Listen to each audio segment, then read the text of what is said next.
I am Nick Reese. I'm the COO and co-founder of Frontier Foundry, and we're going to talk about space. So, point of order. If anybody's going to hum the Star Wars theme, please do so into the microphone. Second, I'm going to make a confession. I'm kind of a controversial figure, and I know what you're thinking. You're seeing this guy, pretty nice guy, he's got a dope pocket square. Like, how is he controversial? But in certain circles, some people think that, I don't know, that I'm off my rocker, and I'm going to talk to you about why. So there's a debate in this kind of small part of emerging technology and the internet about whether or not space, as in outer space, should be considered critical infrastructure for the United States. There's people that say yes, there's people that say no. It's kind of a Montague Capulet kind of thing. So as we're talking about whether that it should be critical infrastructure, one of the things that we're seeing is that we're already starting, there's plans to build it. So we're debating this abstract concept about whether or not we should designate space as critical infrastructure, but we're already making plans.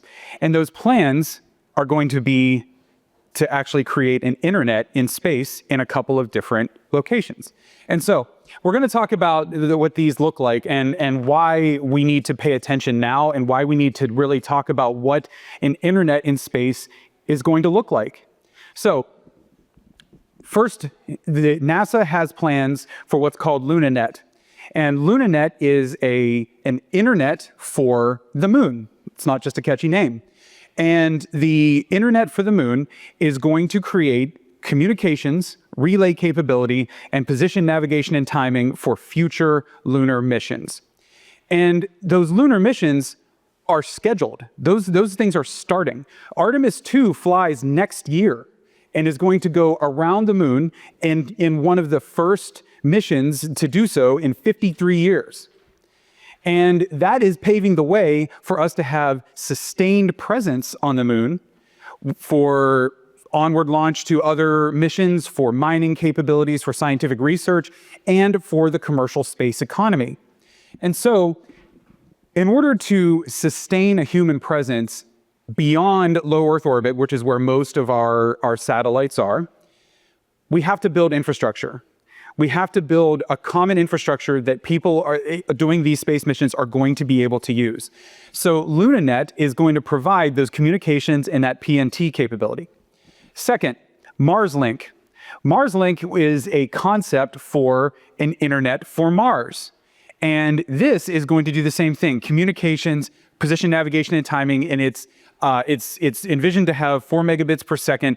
That might not sound like a lot, but that's over 1.5 astronomical units. That is and one astronomical unit is the distance between the Earth and the Sun, which is 499 light seconds, or, that's right, 8.3 light minutes.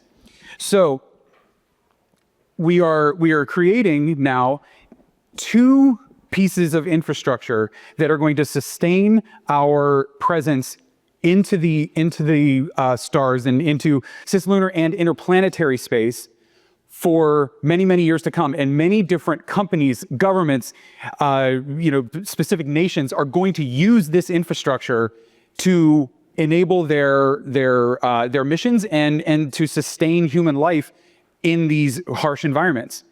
Communications relays can save people's lives, especially if it takes 8 minutes or longer to get communications back and forth between the deployed asset and ground control.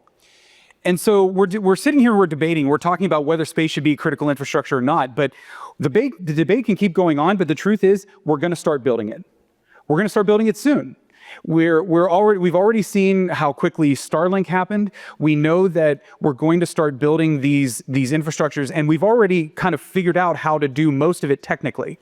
So for LunaNet, for example, they've developed delay-tolerant networks to compensate for the time difference and the time delay in the signal relays. So we've already figured that out. What we have not figured out is the policy environment and the governance. And we have an opportunity here.